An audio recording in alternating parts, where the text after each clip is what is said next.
तो श्री कृष्ण जन्मभूमि शाही ईदगाह विवाद से जुड़ी हुई बड़ी खबर है। हाईकोर्ट में आज फिर से मामले की सुनवाई होगी। पूरी जमीन मंदिर ट्रस्ट को देने की मांग की गई है। कृष्ण कूप पर भी हिंदुओं को पूजा करने का अधिकार मांगा गया है। 18 अलग अलग मामलों में दाखिल याचिकाओं पर हाईकोर्ट एक साथ सुनवाई कर रहा है।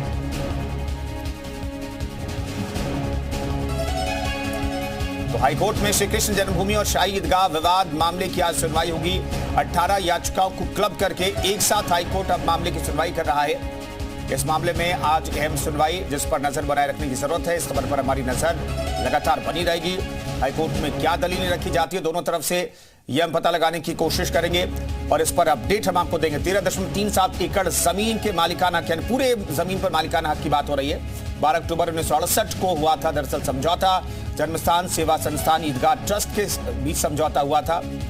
विवादित जमीन पर मंदिर मस्जिद दोनों की बात कही गई। श्री कृष्ण जन्मस्थान के पास 10.9 एकड़ का मालिकाना हक अभी है और 2.5 एकड़ जमीन को लेकर के दरअसल विवाद है, जिसे मंदिर ट्रस्ट को देने की मांग की जा रही है। और अब इस पूरे मामले में मंदिर ट्रस्ट भी याचिका करता है।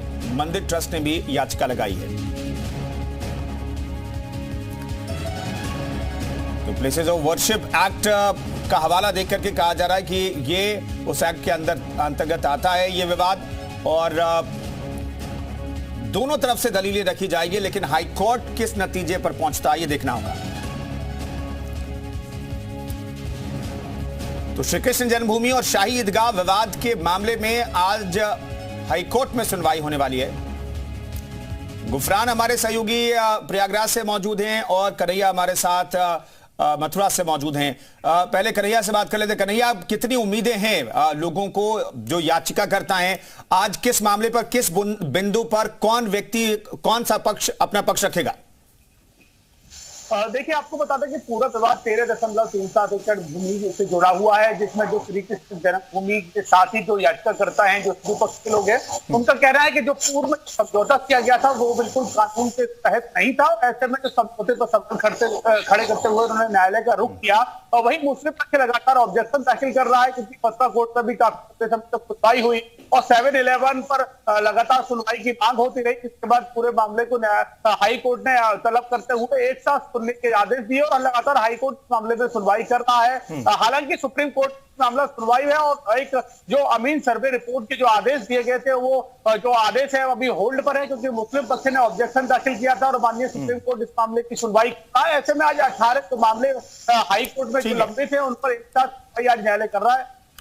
गुफरान, आज कौन सा पक्ष क्या रखे? अभी तक के सुनवाई को देखें तो क्या स्टेटस है इस पूरे मामले के, क्योंकि 18 याचिकाओं को क्लब करके एक साथ अदालत सुन रही है इस पूरे विवाद को। आज कौन सा पक्ष अपना पक्ष रखेगा? देखिए, आज की अगर बात करें तो आज मस्जिद कमेटी जो शाही ईदगाह है उसके जो वकील हैं वो अपनी दलीलें रखेंगे और ये माना जा रहा है कि जब उनकी दलीलें खत्म होगी तो हिंदू पक्ष की तरफ से, मंदिर ट्रस्ट की तरफ से जो वकील हैं वो भी अपने जो एविडेंसेस हैं, जो अपने तर्क हैं वो कोर्ट के सामने रखेंगे। आज की सुनवाई का जो मुख्य बिंदु है वो ये है कि जो शाही ईदगाह परिसर है उसकी जो संपूर्ण जमीन है, पूरी जमीन है, वो मंदिर ट्रस्ट को दी जाए, श्री कृष्ण जन्मभूमि को दी जाए, जो एक समझौते के तहत वर्षों पहले ली गई थी। तो इस बिंदु पर सुनवाई का जो मुख्य बिंदु है वो कोर्ट में आज है। इसके अलावा कृष्ण कूप की पूजा और दर्शन को लेकर के भी एक अर्जी मेंशन हुई है, उस पर भी अर्जेंट बेसिस पे सुनवाई की मांग की गई है और बहुत उम्मीद है कि आज उस मामले में भी इलाहाबाद हाईकोर्ट अपनी सुनवाई करके जो एक आदेश होगा वो भी पारित कर सकता है, क्योंकि जो याचिका दाखिल की गई उसमें यह कहा गया है कि कृष्ण कूप की जो पूजा है वो होली के ठीक बाद होती है और हिंदू समुदाय की एक आस्था जो है वो जुड़ी है और परंपरा अनुसार पहले से पूजा चली आती रही है। ऐसे में उसकी नियमित पूजा अर्चना की जो मांग है वो की गई है और देखना ये होगा कि जब कोर्ट इस पूरे मामले में आज सुनवाई करेगा तो क्या कुछ आदेश पारित करता है और जो एविडेंसेस हैं, जो तर्क हैं, जो कोर्ट में दलीलें हैं वो रखी जानी है और उसको कितना। ठीक है, मैं लौटता हूं। कृष्णकूप को लेकर के दरअसल आज सुनवाई हो सकती है। कन्हैया, ये कृष्णकूप कहां पर मौजूद है और पूजा का स्टेटस वहां पर क्या, लोग क्या कह रहे हैं? और देखिए कृष्णपुर बिल्कुल श्री कृष्ण जन्मभूमि से लगा हुआ है। जो शाही ईदगाह जो ईदगाह है और जो यहाँ पर श्री कृष्ण जन्मभूमि है बिल्कुल लगा हुआ है, जो शाही ईदगाह के परिसर के पास में आता है। ऐसे में जो हिंदू पक्ष है वो लगातार ये मांग करते चले आ रहे हैं कि वहां पर पूजा का अधिकार मिलना चाहिए। काफी समय से वहां पर जो हिंदू पक्ष के लोग हैं वो पूजा नहीं कर पा रहे। जो बासोड़ा का दिन आता है, जहां पर होली के एंडिंग में जब बासोड़ा का दिन आता है, वहां पर जो पूजा स्थल है वहां पूजा की मांग लोग हिंदू पक्ष कर रहे हैं और वहां पर पूजा की बात कही जा रही है। और वही मांग आज हाईकोर्ट में हिंदू पक्ष द्वारा की गई है। और कन्हैया, मथुरा के लोग किस तौर पर देख रहे हैं इस पूरे विवाद को? उनकी भी नजरें बनी होंगी।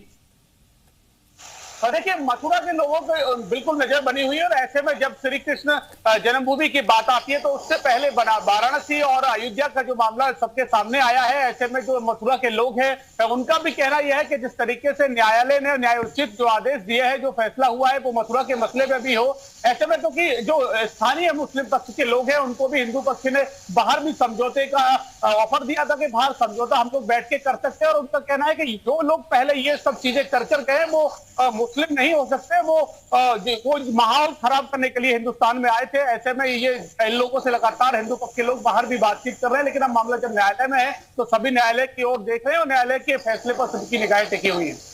बिल्कुल, गुफरान भी हमारे साथ मौजूद हैं। गुफरान, कृष्णकूप को लेकर के क्या क्या दलीलें दोनों तरफ से रखी जा सकती हैं और अभी स्टेटस क्या है वहां पर? देखिए चलिए मैं लौटता हूं। गुफरान, इस खबर पर नजर बनाए रखिएगा। कन्हैया भी हमारे साथ मथुरा जुड़े हुए हैं फिलहाल।